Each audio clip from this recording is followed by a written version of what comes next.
What do you do when some of the team want to use Scrum and some of the team don't? A good real life tricky question. In this video, I just want to think out loud about some of the things that I've tried. Don't take this as a recipe list, just things for you to consider. I joined a team, 2 people acting up. We were making it clear they didn't want to use Scrum. My reaction was to tell them what they were going to use Scrum. Looking back on that, I don't really want to use compliance as my go-to. In other words, tell people that they have to use this framework or this method. I want them to see the why themselves so they can do it. Anyway, I told them we're going to do it. I said, this is why I've been hired.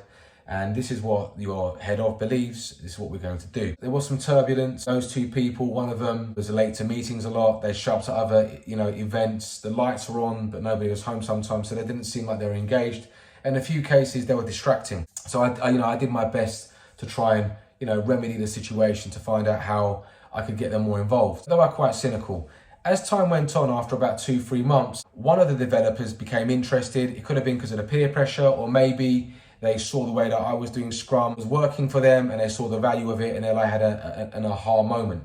Not for the other developer. So that's an example whereby I've used compliance and told the team that they're going to do it and we're going to get on with it. Let's just see what happens. Worked out okay, right? And that other developer decided to move on. On occasion, another gig where I've told teams that they're going to do it, we're going to get on with it. It's also backfired on me, whereby a handful of people didn't want to use Scrum and have galvanized the others. They're like, we don't want to use this framework. The daily Scrums are a waste of time. We don't build a product in a conventional sense end to end. So what's the bloody point? So I'm trying to show you that using one approach can have 2 different outcomes. In the other case, I've also, led with the why as I matured more into my career. So I took the time to not assume that we all see Scrum the same. And those people were cynical. Everyone together, we run like a mini reset. It doesn't have to be some big, long workshop, but there's going to be a conversation around the team. So we're all clear on what the framework is trying to do. It's empirical, it's helping us learn. Why do we need something that's allowing us to inspect and adapt? Because we're in an environment that changes. Where is that relevant? So on and so forth. Leading with the why has never been a bad idea. And with that said, I've led with the why before and people have still been cynical. So you've explained the purpose, but they're still not up for it. So be prepared for that as well. In a situation like that, we have to also accept there are a few possibilities. One could be that some developers are so cynical and they're too far gone and have had such a bad experience with Scrum, they're never going to use it.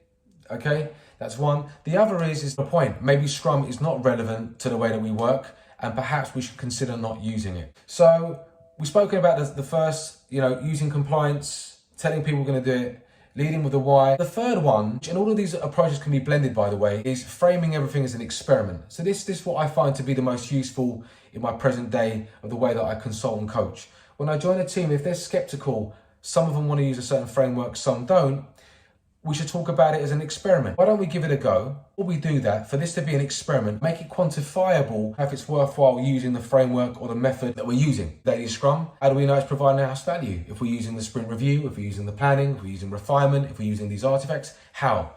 The measures don't matter in this video, but we want the team to understand that there is no absolute decisions. That's why it's an experiment. And that allows the cynics to feel more at ease and be more malleable to the idea of trying something because it's not set in stone. I've done this with a team recently after a couple of, we've done 2 sprints of 2-week sprints. We come to the end and we looked at it and we said objectively, is there a way that we can discuss whether the Scrum framework is working for us? Have we given it a fair shot? Is it useful? Is it relevant to the context of the way that we work? We are going to drop things out. How do we justify that? And perhaps we just don't call it Scrum. And that's my concluding point here. You have to be comfortable as a Scrum Master knowing that there is an option whereby you may drop Scrum and you won't be using it in its entirety, so you may call it something else. You need to perhaps educate upwards your manager and to tell them that it's not important that we stick to a certain framework or a method. What's more important is that we've tried it, we've seen value in certain things and not in others, and it's about serving the team to do things better. And that doesn't always mean that you have to use Scrum. I hope that was useful. How do you deal with it when some developers don't want to use Scrum and some do? Peace.